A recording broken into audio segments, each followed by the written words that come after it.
Many of us believe social media, podcasts, self promotions, and so forth are a new phenomenon. Not really. The types of mechanisms have changed, but how some people took advantage of the methods available back in the day to sway public opinion and garner attention still existed. I really enjoy reading, especially books on military leaders. I recently finished Ambitious Honor by James Mueller, which is about the life and career of George Armstrong Custer. Hopefully, most of you know who he is, but for those who don't know him, he was the best known Union Civil War cavalry general. As the author pointed out, a recent worldwide survey was conducted regarding who were the most recognized people in the world over time. Custer was very near the top of the list.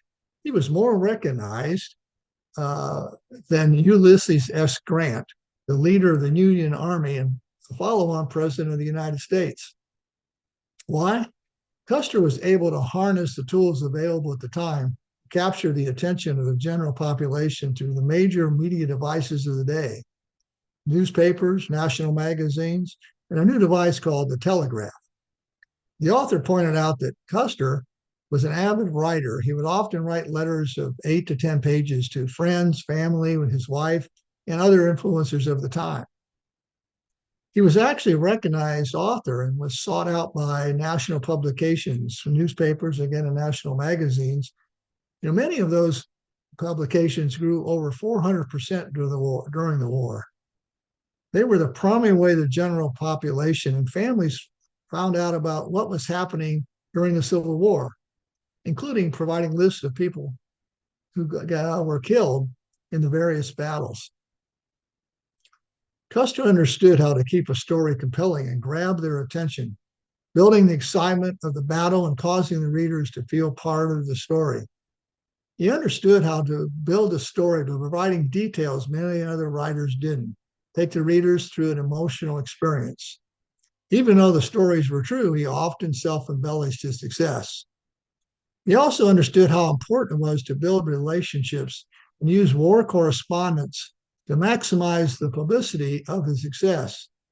He realized they held the key to the kingdom and could provide him the avenue to be recognized and be promoted.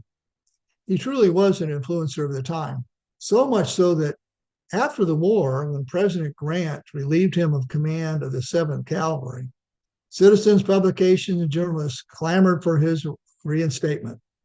Because of this pressure, Custer was reinstated and ultimately died at the Battle of the Little Bighorn as a result. I think a case can be made that Custer lived and died by utilizing social media of the time as an influencer, facilitated his own legacy and death. Social media has changed over the years, but it remains the same in some ways.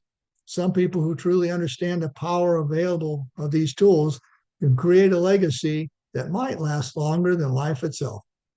If you are a military history buff, I highly recommend you read Ambitious Honor. Have a great day. Bye.